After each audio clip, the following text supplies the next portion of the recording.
Bien, vamos a la palabra del Señor. Quiero hablar de la iglesia. Hoy día tenemos graduación, ¿cierto? Una ceremonia linda. Vamos a tener aquí, usted va a sacar fotos y vamos a compartir después algo para el cuerpo también, ¿cierto? También nos toca algo. Y hay una clase especial en este curso que se llama La Iglesia.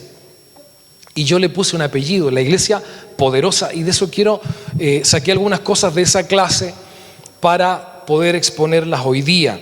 Amén, que creo que son muy importantes. Primero, decir que la palabra iglesia, la etimología, ¿cierto?, del griego significa asamblea. Eso es iglesia. En el griego usted puede encontrar el concepto eclesia con K, ¿ya?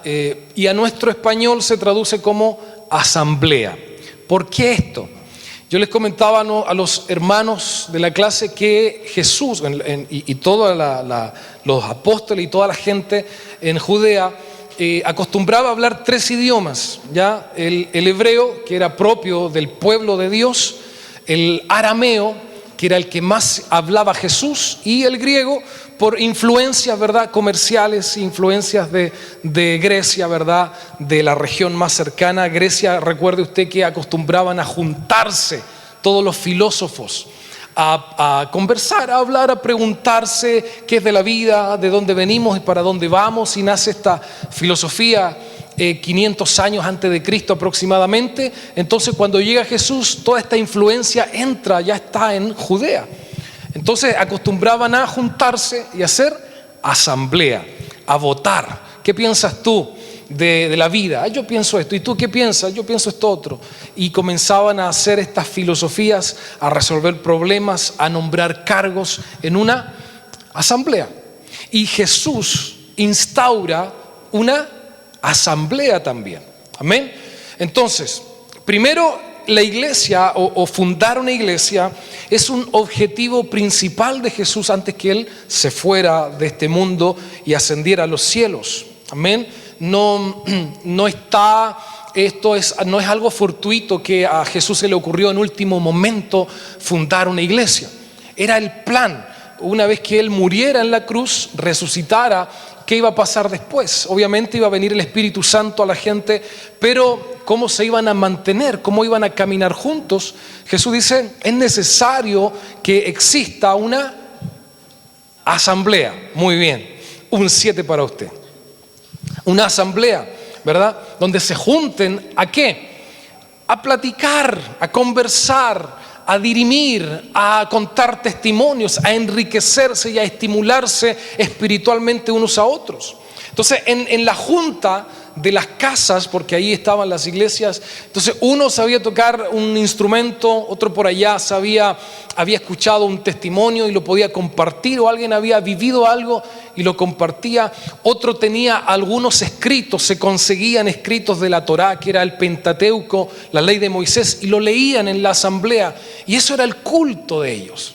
De esa manera se hacía la reunión, ¿verdad?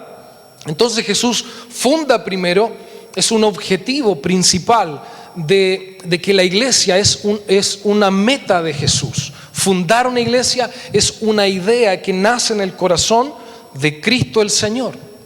Por eso existimos, por eso hacemos esto, porque no nace del pastor, ni siquiera de David, ¿cierto? En la antigüedad, cuando él dijo, en mi corazón está edificar un templo a Jehová, no se lo mandó Jehová, no le dijo David, tú me edificarás templo, sino que nace del corazón de David en lo humano, en lo biológico, pero en lo espiritual en realidad quien pone ese deseo en David es Jehová, es Dios. Esto nace de Dios. El que usted esté aquí, el que usted venga, el que cantemos, el que nos estimulemos espiritualmente, el que podamos aprender de Dios, nace del corazón de Él.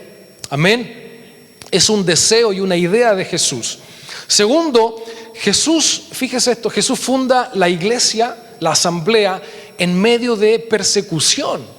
Él no dice, bueno, no tira un afiche, ¿verdad?, en los pilares del templo diciendo, el 20 y tanto de agosto voy a fundar una iglesia, así que vengan todos los de Grecia, vengan los que están allá, los que creen en mí, vengan porque vamos a hacer un gran evento y voy a invitar a Barak para que esté aquí con todos ustedes. No fue así, no fue algo, no fue un espectáculo, sino que la iglesia se funda, nace en medio de una persecución a Cristo, en medio de burlas, en medio de desprecios, en medio del desdén de las autoridades eclesiásticas incluso. Allí funda Jesús la iglesia, en una conversación íntima con uno de sus discípulos. Pero alrededor de ellos estaban los fariseos esperando que Jesús terminara la reunión para ir a prenderle y matarle. Muy diferente de nosotros, que cada domingo, cada lunes, cada miércoles nosotros publicamos, ven a la iglesia, y generamos ahí una foto, un contenido para invitar a la gente, ¿verdad? Porque hoy día Dios nos dio esa posibilidad, ya que Él pagó un precio. Pero en aquel entonces no fue así. Fue en medio de persecución. Allí nace la asamblea de Dios, la iglesia de Dios. Y tercero, Jesús funda la iglesia en base a 3 elementos principales. Es decir, estos 3 elementos deben de estar en cualquier iglesia, en cualquier asamblea a la que usted y yo pertenezcamos o visitemos o vayamos. Debieran estar bíblicamente estos 3 elementos en la asamblea o cada vez que nos juntemos.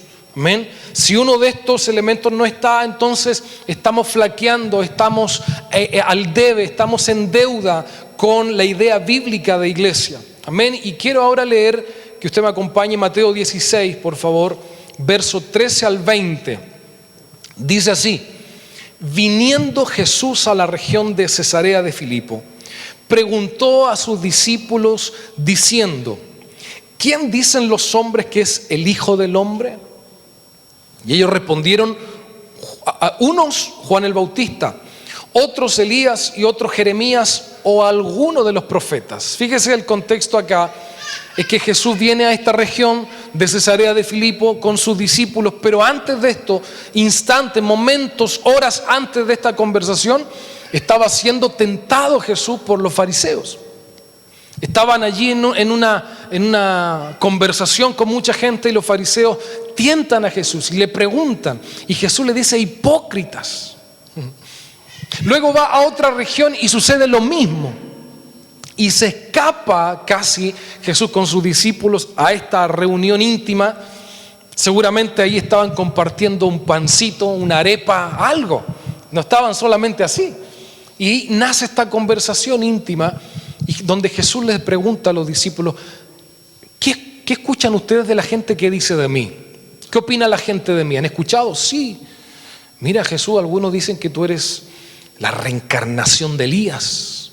Otros dicen que eres Jeremías. Me causa curiosidad que digan que es Jeremías y no otro profeta. Jeremías tiene algo muy particular, que lo vamos a ver en otra oportunidad. Pero algunos dicen que eres Jeremías, te pareces a él. Otros dicen que eres la reencarnación o Juan el Bautista, que no era el que predicó antes de ti, sino que tú eres Juan el Bautista. Y otros dicen que eres un buen tipo, buena onda, carismático, un buen chato, un buen chamo, dicen ustedes. Que eres alguien buena onda, uno de los profetas, un rabí más, un maestro más. Eso dice la gente, que te reconoce en ti que hay algo, pero que en realidad no es que la gente esté convencida de que tú eres el Hijo del Dios viviente, el Mesías esperado. No hay una respuesta entre la gente. Fíjate que a pesar de que la gente recibía milagros, prodigios, no se atrevían y no conocían quién era este hombre. Entonces, el recibir milagros, el que Dios nos responda, no nos garantiza un conocimiento pleno de Cristo. Amén. Entonces, pero luego Jesús le dice: bueno, entiendo que la gente opine eso de mí, entiendo que la gente me crea buena onda, ¿verdad? Pero ustedes, mis discípulos, mis íntimos, yo quiero, más que la gente, me interesa lo que ustedes opinan de mí. Y al parecer esto puede sonar algo trivial, pero a Jesús le interesa mucho lo que tú piensas de Él, lo que tú conoces de Él y lo que tú sabes de Él. Le interesa mucho. Él está preguntando constantemente: ¿qué opinas tú de mí? ¿Qué te parece? ¿Cómo lees la Escritura? ¿Qué es lo que entiendes de mí? ¿Me conoces bien? ¿Oras lo suficiente? ¿Me buscas lo necesario como para yo depositar en ti una gloria mayor? Son preguntas que Jesús nos hace constantemente. por ahí nos hacemos los sordos. Por ahí, ¿cierto? Alguien nos dice, oye, Cristo, y mucha gente que no es cristiana, que han sido compañeros de trabajo, de estudio, me dicen, oye, tú eres pastor, oye, tú tienes una iglesia, mira, vi una foto, aparecías tú saltando, ¿qué onda? Yo les hablo del Señor, y a pesar de que ellos saben, dicen, buena onda, qué bueno, yo estoy en lo mío, ¿verdad? Como que la gente no. Pero cuando Jesús pregunta a Daniel, ¿tú qué piensas de mí? ¿Qué idea de Jesús tienes tú en tu mente? Ahí entonces cambia la cosa. Y cuando Jesús nos pregunta esto, no es solamente por saber, no solamente por una conversación, no solamente por algo trivial. Él realmente quiere darnos algo. Así que cuando Dios te busca, cuando Dios te despierta en las madrugadas para orar, ¿cierto? Cuando tú dices que Dios te está buscando, te está persiguiendo, no es solamente para molestarte, como lo hacen nuestros hijos por la mañana, los fines de semana, ¿cierto? No es solo para eso, es para entregarnos algo valioso. Y vamos a ver qué es lo que Jesús le entrega a Pedro aquí, en esta ocasión. El 15 dice, y le dijo, ¿y vosotros? ¿Quién decís que soy yo? Hubo un silencio así como este. Y Pedro alza la voz, de alguna manera, arma, ¿cierto? Articula sus palabras y le dice, tú eres Jesús, tú eres el Cristo, el Hijo del Dios viviente. Entonces le respondió Jesús, bienaventurado eres Simón, hijo de Jonás, ¿por qué? No te lo reveló ni carne ni sangre, es decir, de nadie esta respuesta no pudo haber venido de nadie, sino es inspirada por el Espíritu Santo de Dios, por revelación de Dios. No porque la gente te lo haya dicho o tú lo hayas especulado. Pedro lo dijo con una seguridad, con una certeza. Tú eres el Cristo, el Hijo del Dios viviente. Y ahí hay un secreto, hay una revelación. Todo acierto que usted tenga en Cristo no viene de usted, no viene de mí. Cada vez que nosotros decimos, le achunté, le pegué al gordo, y voy bien, en realidad no eres tú, sino que es el poder de Dios que actúa en ti para que no te equivoques, para que tomes una buena decisión, para que digas o hagas lo correcto en Cristo. Hay una intervención de Dios, hay una intervención, una mano celestial que está en tu vida, que está en tu mente y que te hace decir cosas. Cuando alguien dice yo hablo en lengua y después le preguntan ¿y qué hablaste? La gente va a decir no tengo idea, no sé, porque no eres tú, ¿viste? Es Dios en ti. Lo mismo cuando ministramos la alabanza y alguien fluye en adoración, es que no es que tú lo tengas aprendido, uno no dice, ay, en la alabanza voy a decir esto, para que, no, es Dios que está influyendo en tu vida y en mi vida. Hay una intervención de Dios, tenemos que ver a Cristo allí, amén. Y Jesús le responde algo maravilloso, como que Él estaba esperando que a alguien se le fuera revelado esto. Y Él dice, yo también te digo que tú eres Pedro. O sea, aquí hay algo poderoso. Es decir, si por revelación, Pedro, tú me conoces, entonces yo también recibo del mismo Padre que te dijo a ti quién yo soy, yo recibo de Él también quién tú eres. O sea, de la misma manera en que tú me conoces, yo también a ti te conozco. Qué trivial, pero ¿por qué es esto?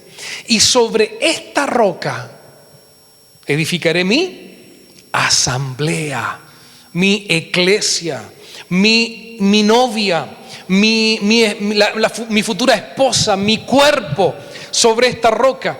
Hay algunas personas que dicen que esta roca que nombra aquí es Pedro, porque la traducción original en realidad no es roca sino piedra, y Pedro significa piedra, no roca. Entonces, como en la traducción que dicen que la palabra es la misma, la piedra, entonces y Pedro significa piedra, dicen que la roca es Pedro.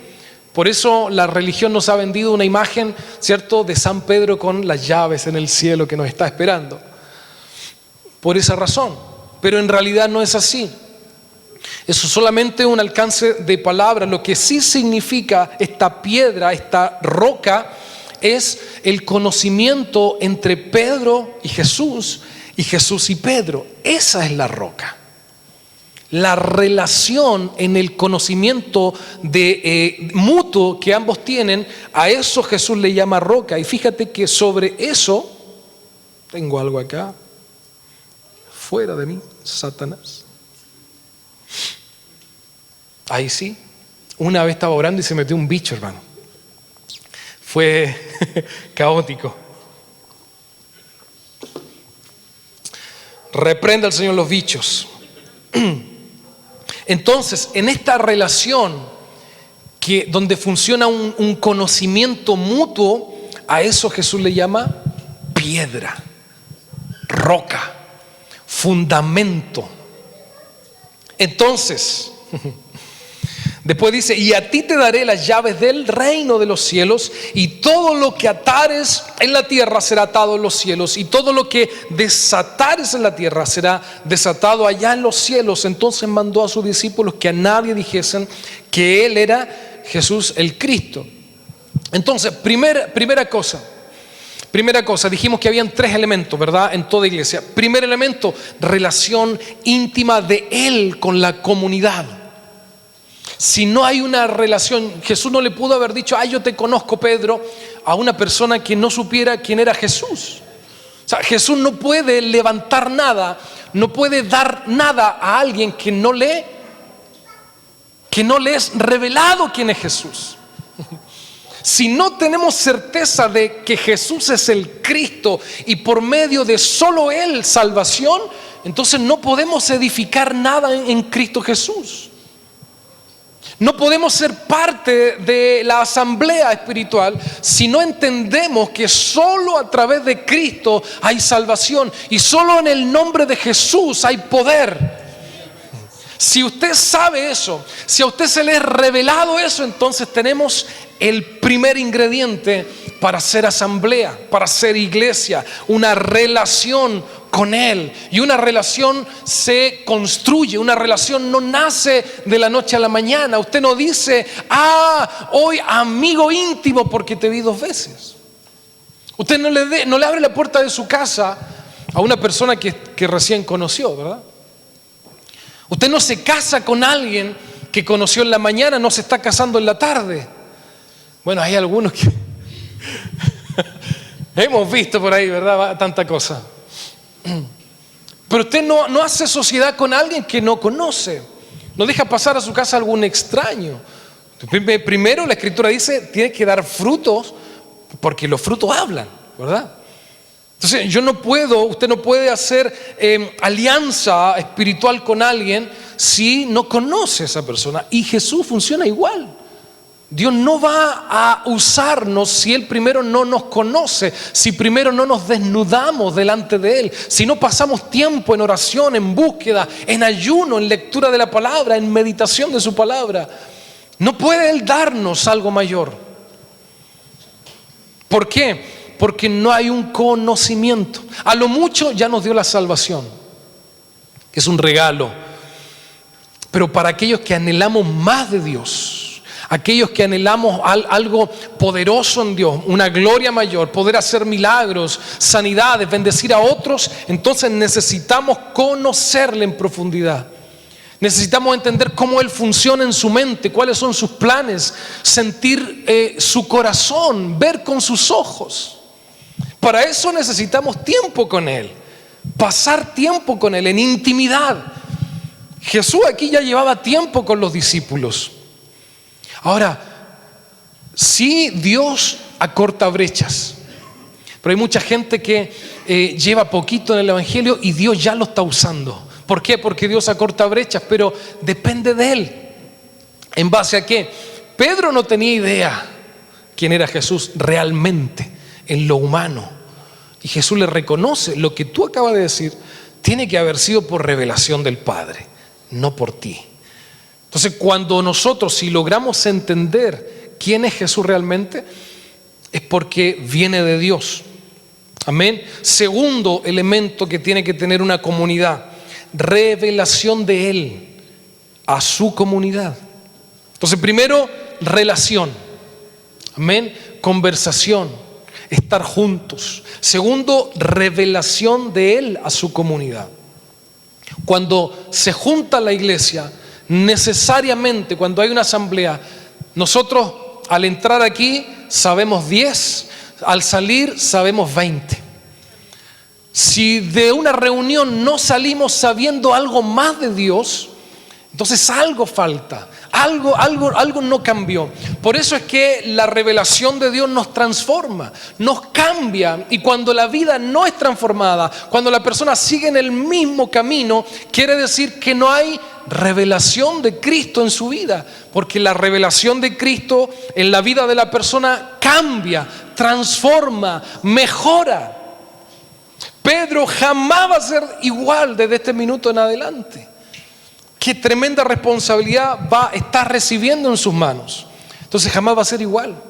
Usted no puede, ¿verdad?, en su trabajo, con sus compañeros, una vez que lo ascendieron a supervisor de sus compañeros, a pesar de que lo conozcan, a pesar de que usted estaba en los asados y usted era el alma de la fiesta de sus compañeros, cuando a usted lo ascienden para supervisarlos a ellos, ya no puede actuar igual. Ya no puede reírse con ellos de la misma manera. Ya no puedes hacer las mismas bromas. Ya no puedes mirarlos de la misma manera. ¿Por qué? Porque ahora tienes otra responsabilidad.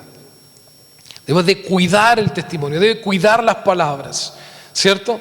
Cuidar todo lo que hacemos cuando Dios nos asigna algo especial en la relación que tenemos con Él. Y hay una revelación. ¿Qué quiere decir esto? Que cada vez que usted lee la Escritura entiende algo más, sabe algo más.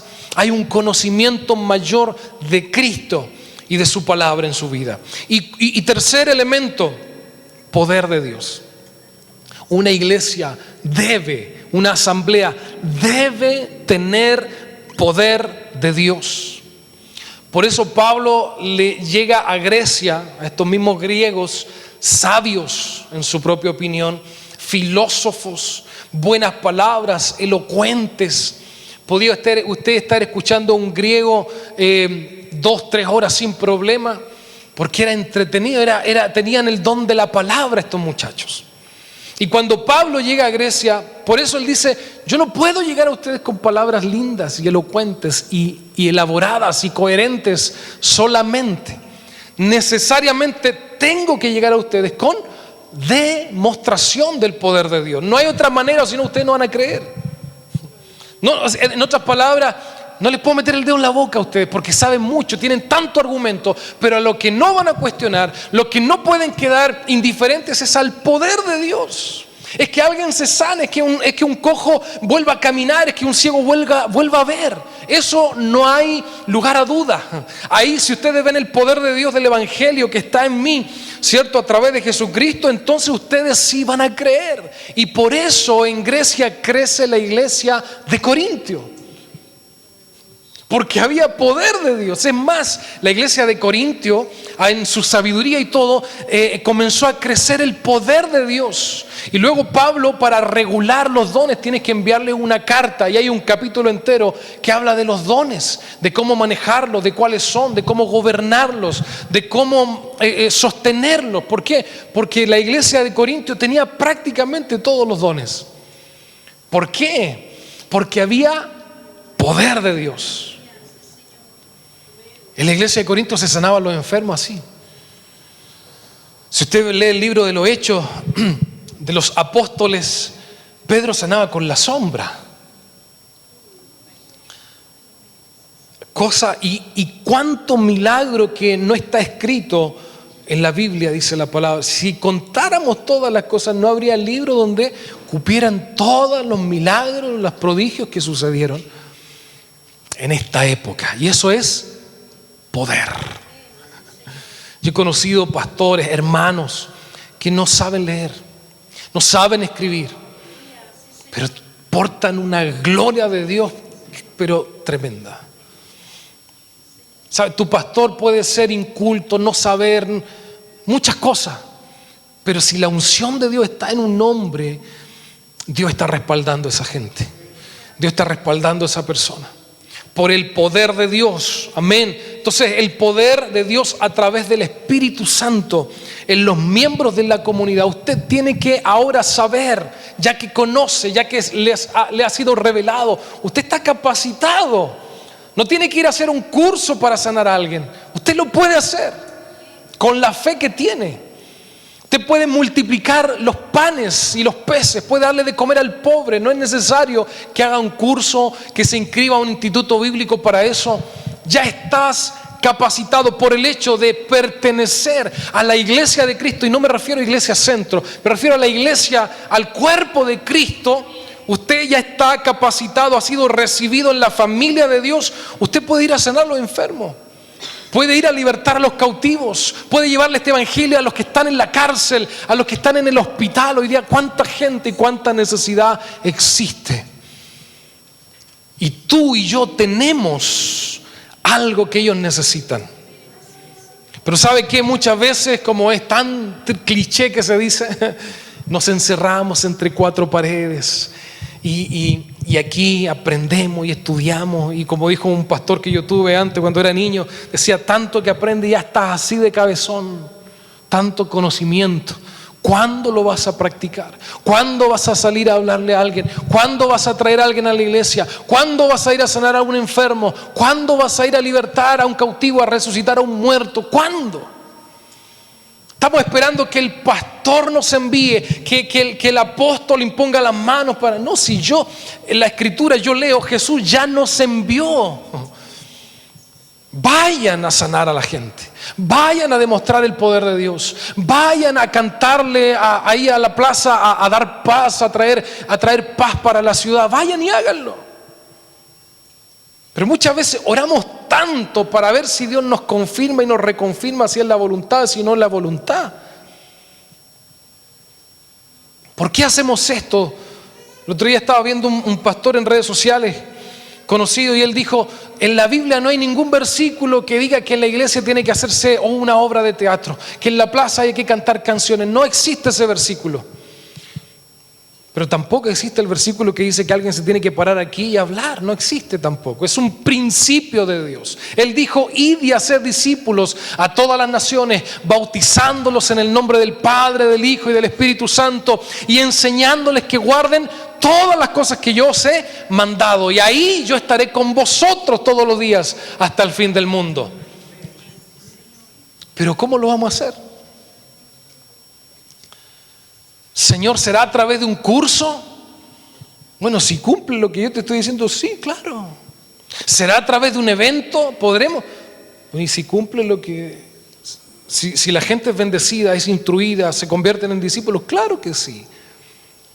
Yo no es que Jesús te diga: mira, no hay una receta, no hay paso uno, porque eso esperamos nosotros. Señor, ¿cómo se hace? A ver, ¿cuál es el paso número 1? Y nos encanta cuando el pastor trae aquí: ya hermano, anote 1. Y usted 1, 2, 3. Y hay una receta de 3, 4, 5 pasos para tal cosa. En Dios no existe esto. Lo que yo puedo compartirte son principios, son valores, son revelación, ¿verdad? Pero en tu intimidad usted debe de ser capaz de identificar cuál es la manera, en dónde, cuándo, cómo y con quién Dios te va a usar. ¿Y en qué? Primero que todo. Porque a todos Dios nos dio algo para hacer. Entonces, 3 elementos que tienen que estar en la iglesia. Primero, la comunidad debe de relacionarse con Dios. ¿Cómo? En oración, en ayuno, viniendo a la iglesia. Nos relacionamos con Cristo cuando nos relacionamos entre nosotros. Por eso Jesús le dijo: ¿me amas, Pedro? Sí, Señor. ¿Apacienta a mis? Ve. El amor a Cristo y la relación a Cristo se demuestra cuando yo te amo a ti. Si te amo a ti, estoy amando a Cristo. Si tú me amas a mí, estás amando a Cristo. Nos relacionamos entre nosotros y con Él. Segundo, dijimos, debe haber revelación, conocimiento. Usted cada día debe de aprender algo nuevo de Jesús. Debe de ser revelado el carácter de Cristo en tu vida, en tu familia, en tus hijos, en tu esposo, tu esposa. Y eso transforma. ¿Cómo sé que estoy recibiendo revelación? Porque mi vida cada día, aunque sea lento pero seguro, dice el dicho, pero debe haber cada día un paso más, como la Radio Armonía, ¿cierto? Un paso más. Un pasito más cerca de la plenitud de Cristo, más cerca del conocimiento pleno de Dios. Si a la semana yo sigo con el mismo saber, entonces no hay revelación en esa semana, no he crecido. Mucha gente dice, yo llevo 40, 50 años el Evangelio. ¿Cierto? Y eso lo tiran como su currículum, pero en realidad no son los años que llevas en la iglesia, sino es de los años que llevas en la iglesia, cuánto más conoces a tu maestro. La revelación de Cristo transforma y cambia nuestra vida.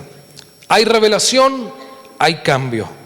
Si no hay cambio, falta revelación. Vamos a pensar en positivo. Falta revelación. Amén. Y tercero, poder de Dios. No se concibe una iglesia sin poder de Dios. No debe de existir, no puede haber una iglesia sin la demostración del poder de Dios a través de la obra del Espíritu Santo. Amén. Esta es una pata flaca, digo yo, de la iglesia, porque hay muchas iglesias, nos reunimos y aprendemos, pero nos falta practicar, nos falta sanar, multiplicar, nos falta la acción y la fe para hacerlo. Amén. Mire, sobre esta roca, retomando un poco lo de la roca significa estas tres cosas. Sobre esta relación que tengo contigo, Pedro, sobre la revelación que recibiste y sobre el poder que te di. ¿Dónde está el poder? En todo lo que atares en la tierra será atado. Eso es poder. Yo digo algo acá y el cielo se mueve. Es decir, las llaves y la acción y la autonomía en el reino de Dios no es de Dios, es tuya. Si tú atas, allá se ata.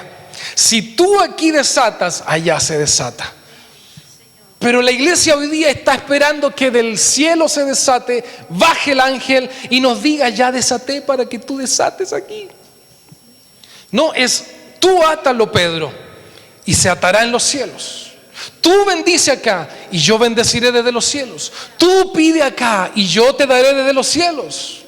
Tú sana aquí y yo enviaré la bendición y la sanidad desde el cielo. Pero debemos de nosotros hacerlo primero. La iglesia está capacitada para eso. Amén. Eso se llama fe. Ato aquí, sé que en los cielos ya está listo, está resuelto. Amén. Entonces usted se convierte en un embajador del cielo, embajador del reino de Dios. Qué poderoso. Sobre esta roca, sobre estas tres cosas, Pedro, voy a fundar mi asamblea, voy a edificar aquí mi iglesia. Edificar sobre la roca es ser parte de la iglesia. Mateo 7:24 dice, cualquiera pues que me oye estas palabras y las hace, lo compararé a un hombre prudente que edificó su casa en la iglesia, en la asamblea, en la revelación, en la relación, en el poder de Dios. Entonces, edificar sobre la arena, ¿qué sería? Alejarse de la iglesia. Mucha gente dice, pues aquí yo, el Señor aquí. Yo le digo, Señor, y está al lado, está listo, le oro, le canto, le bailo, le danzo. Aquí solito en casa. Bueno, ¿y la asamblea qué? En la asamblea suceden cosas maravillosas. En la asamblea suceden cosas que en casa no, amado. En casa tú tienes que construir tu propia relación con Dios, recibir tu propia revelación. Pero aquí en la asamblea, en la iglesia, debe existir estas tres cosas. Entonces, cuando decimos edifiqué sobre la roca, estoy diciendo, estoy edificando mi vida en base a la iglesia, en base a la relación que tengo con Dios y con mis hermanos, en base a la revelación que Él nos da cada domingo o los días que nos juntemos, y en base al poder de Dios que me respalda cuando yo actúo. Si edifico mi vida en base a esto, entonces vendrán tempestades y lo que yo edifique quedará firme.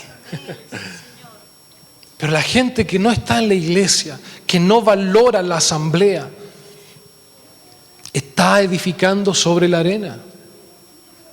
Edificar sobre la roca, venir a la iglesia, estás edificando sobre la roca, sobre esta piedra.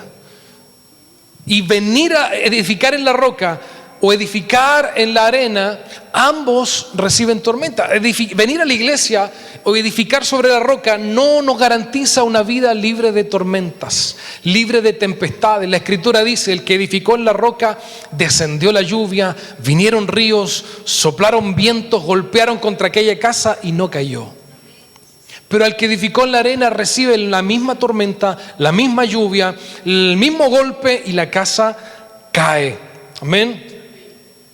Pero cualquiera que me oye estas palabras y no las hace, le compararé a un hombre insensato que edificó su casa en la arena, lejos de la iglesia, ¿cierto? Y descendió la lluvia, vinieron ríos y soplaron vientos y dieron con ímpetu contra aquella casa y cayó, y fue grande su ruina.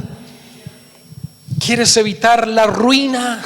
Edifica en la roca, sobre la iglesia, sobre estos tres pilares que Jesús funda, donde Jesús funda la asamblea, su iglesia. Satanás sabe que edificar en comunidad es poderoso. A alguien yo le decía, no recuerdo a quién, mi memoria, Señor, a alguien de ustedes, pero no sé a quién, ayer, imagínense mi mente, a usted, a mi esposa, que Satanás, cuando usted ora, el cielo sabe que usted está orando. Cuando usted viene a la iglesia, el cielo lo ve. Dice la Escritura que estamos frente a una nube de testigos arriba, de ángeles, de ahí está Abraham mirándote, Jesús, Cristo. Todos están mirando cómo cantas, cómo alabas. Pero el reino de las tinieblas también está mirando. O sea, usted ora, el cielo sabe que usted ora, pero Satanás también. Usted se bautiza, se abre el cielo, pero el reino de las tinieblas también. Jesús estaba haciendo milagros, predicando, haciendo prodigios, sanando enfermos. Los ángeles estaban con él y le servían, pero Satanás estaba también mirando lo que Jesús hacía. Entonces, Satanás sabe que venir a la iglesia es, pero potente. Nosotros de repente no sabemos. Voy a ir a la iglesia. ¿Por qué? Porque mi mamá me llevaba. Porque, y quedé en la iglesia, y vine, y aquí estoy. Hay gente que viene por miedo, gente que viene para que no le pase nada en la semana, gente que viene a la iglesia porque le gusta cómo canta el pastor. O hay gente que no viene porque no le gusta cómo canta el pastor. Pero ¿sabe qué? Satanás siempre va a poner un obstáculo cuando decidas venir a la iglesia. Justo. Se va a enfermar alguien, te van a llamar por teléfono, se echó a perder el auto, el frío congeló las cañerías, no te pudiste lavar la cara. Algo va a pasar, hermano, de parte de las tinieblas. Pero ¿dónde está nuestra victoria? En vencer aquello. En decir, no importa si me voy a pie, si camino tantas cuadras, voy a estar en la casa de Dios. Amo la casa de Dios, amo estar en la presencia de Dios. David entendía, pero a la perfección esto. Y no era que David pescaba sus carruajes, ¿cierto? 4x4 con automático ya los caballos y salía al templo. No, él caminaba y meditaba y se iba caminando muchas veces al templo. Y el templo no estaba en su palacio. Él dejaba toda comodidad y salía a caminar y escribía salmos maravillosos como el Salmo 84 que me bendice tanto. Si aún las golondrinas hayan nido cerca de tu casa, ¿por qué yo no? También habrá un lugar para mí en la casa del Señor. ¡Qué hermoso! Entonces Satanás pone obstáculos cada día que decides orar. Yo hablo de mí para no herir a nadie, ninguna susceptibilidad.